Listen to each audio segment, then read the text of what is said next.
Welcome to Read It Again. Please subscribe to my channel by clicking on that subscribe button below. Hope you enjoy this book. Twas the Night Before Diwali, written by Zenia Wadhwani and illustrated by Manon Lariviere.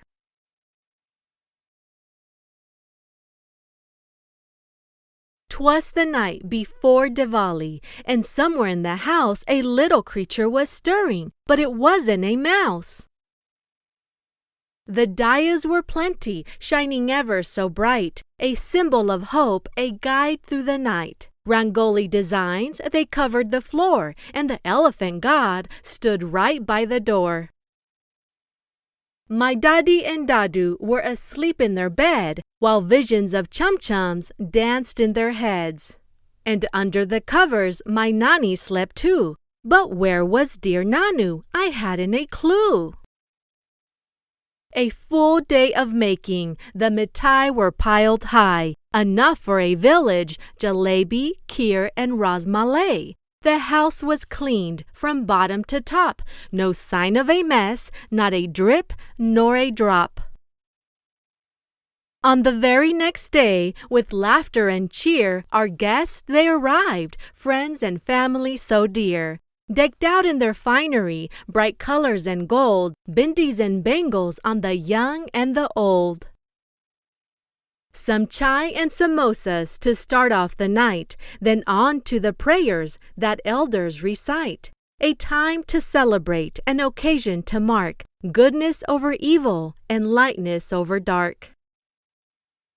Gifts are exchanged, hugs and kisses are too, then on to the feast and lots of ladus. We play and we dance with sparklers in hand as fireworks glimmer all through the land. Then all of a sudden we heard a kaboom, not fireworks outside, but from the next room.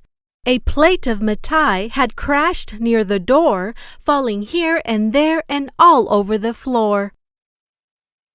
In the corner there stood the cutest little critter, with almond-shaped eyes and a braided tail of glitter. Not a mouse, nor a hamster, a completely different breed. Never had we seen before this new creature indeed.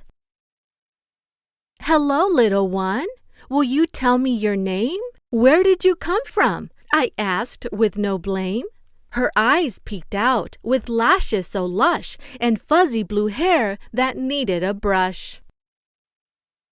Crumbs of mithai all over her chin did nothing to hide her sly, sneaky grin. And then, just like that, she was gone in a flash, ran straight out the door in a fast little dash. "Who was that?" I asked, with wide-open eyes. "A mithai monster," my Nanu replied.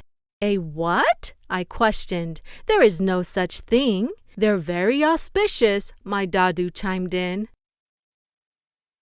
They visit the homes where diyas shine bright and move through the house like bright little sprites. They're chubby and furry and magical, it's true, Nani did say, but oh so very mischievous too. Keep your eyes on the sweets. They'll gobble them whole. They'll crunch them and munch them, leaving crumbs in the bowl. And Daddy was right. The crumbs there were plenty, but still enough confection for us each to have 20. My tummy was full, just too many yum-yums. The day had been long, night had finally come. I climbed into bed after brushing my teeth, but was tickled by crumbs from my head to my feet.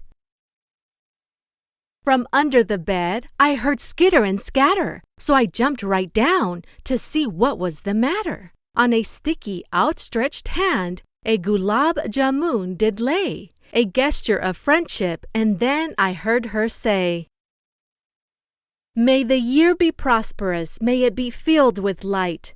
Diwali greetings to all, and to all a good night." The end. Thank you so much for listening and following along. If you like this book, please give it a thumbs up and come back soon to read it again.